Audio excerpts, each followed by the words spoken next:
د الیپور د وسلو 3 زیرمې نیول شوي دي. سلام ستړي مه شئ، سوله ټي وي چینل ته پخیر راغلی. ملګرو که غواړئ پوه شئ پوره جزئیات په همدې ویډیو کې راسره وګورئ. طالبان وایي چې د استخباراتو ځانګړې قطعې یې د میدان وردګ ولایت په بهسود ولسوالۍ کې د نامسؤله وسلوالو د قومندان الیپور د وسلو 3 زیرمې کشف کړي دي.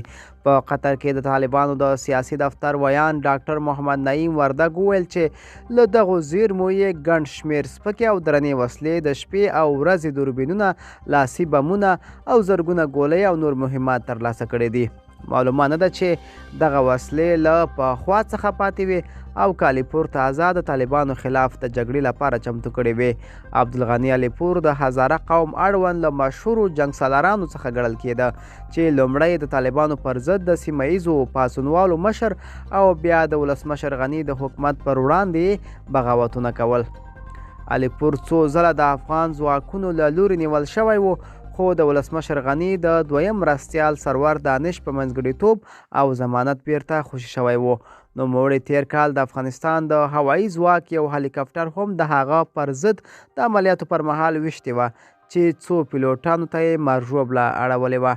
الیپور په دې تورنو چې له ایران څخه تمویلیږي او د افغانستان د بې ثباتۍ لپاره کار کوي.